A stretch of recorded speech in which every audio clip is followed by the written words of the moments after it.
നമുക്ക് ഭഗവത്ഗീതയിലെ 4-ാം അധ്യായത്തിലെ 9-ാമത്തെ ശ്ലോകം ഒന്ന് നോക്കാം. ജന്മകർമ്മ ച മേ ദിവ്യം ഏവം യോ വേത്തി തത്വത ത്യക്ത്വാ ദേഹം പുനർജന്മ നൈതി മാമേതി സോർജുന. ജന്മകർമ്മ ച മേ ദിവ്യം, ദിവ്യമായ എൻ്റെ ജന്മവും കർമ്മവും.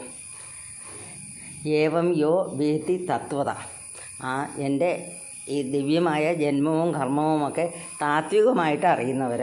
ഇത് കേൾക്കുമ്പോൾ ഈ ചില രാഷ്ട്രീയക്കാരുടെ പ്രസംഗം ഓർത്ത് പോകണം. താത്വികമായിട്ടുള്ള പ്രസംഗങ്ങളൊക്കെ പോട്ടെ. തത്വത ത്യക്ത്വാ ദേഹം പുനർജന്മ. ദേഹം ത്യക്ത്വ എന്ന് പറഞ്ഞാൽ ത്യജിച്ച് കഴിയുമ്പോൾ. ത്യക്ത്വ എന്ന് പറഞ്ഞാൽ നമ്മൾ ദേഹത്തിൽ നിന്ന് വിട പറയുമ്പോൾ, അല്ലെങ്കിൽ ദേഹം ഉപേക്ഷിക്കുമ്പോൾ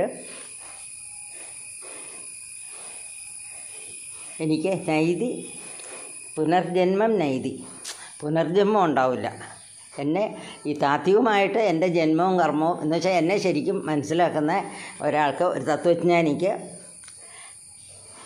ഈ എന്നെക്കുറിച്ച് അത്രയും അറിയാവുന്ന ഒരാൾക്ക് പുനർജന്മം ഒരിക്കലും ഉണ്ടാവില്ല. പിന്നെ എന്താ സംഭവിക്കുന്നത്?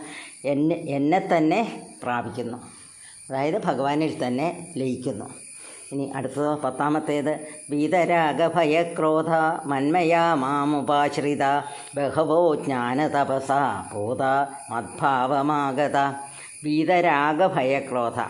രാഗം എന്ന് പറഞ്ഞാൽ നമുക്കറിയാമല്ലോ, സ്നേഹം അല്ലെങ്കിൽ ഒട്ടൽ, അതിനോടുള്ള ആ അടുപ്പം, എന്തിനോടാണെങ്കിലും ലോകവസ്തുക്കളോടുള്ള അങ്ങനെയുള്ളതിനെയൊക്കെ മാറ്റി നിർത്തിയവർ.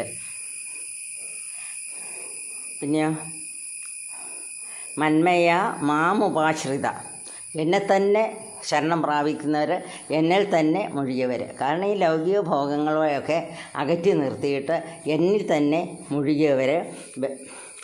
ബഹവോ ജ്ഞാനതപസ, അങ്ങനെയുള്ള വളരെയധികം ജനങ്ങൾ ജ്ഞാനതപസ് കൊണ്ട് പൂതന്മാരാകുന്നു.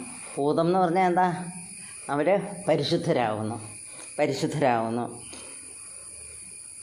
അതായത് അവർക്ക് ശുദ്ധി വരുന്നു, അന്ധക്കരണശുദ്ധി. അന്ധക്കരണശുദ്ധി എന്ന് പറഞ്ഞാൽ അറിയാമല്ലോ, അന്ധക്കരണം എന്ന് പറഞ്ഞാൽ മനസ്സ്, പിന്നെ അഹങ്കാരം, ബുദ്ധി, ഇത് മൂന്നും ശുദ്ധമാകുന്നു. അന്ധക്കരണശുദ്ധി വന്ന് അവരും എന്നെ തന്നെ പ്രാപിക്കുന്നു. അപ്പം ആദ്യത്തെ ആൾക്കാരെങ്ങനെയാണ്? എൻ്റെ മഹത്വം അറിഞ്ഞിട്ട്, എൻ്റെ ജന്മത്തിൻ്റെയും കർമ്മത്തിൻ്റെയൊക്കെ മഹത്വം അറിഞ്ഞിട്ട് അവരെന്നെ പ്രാപിക്കുന്നു. ഇവർ ആ ലൗകിക ബന്ധങ്ങളൊക്കെ ഉപേക്ഷിച്ചിട്ട് എന്നെ തന്നെ ശരണം പ്രാപിച്ചിട്ട് അവരും എന്നിൽ തന്നെ പ്രാപിക്കുന്നു.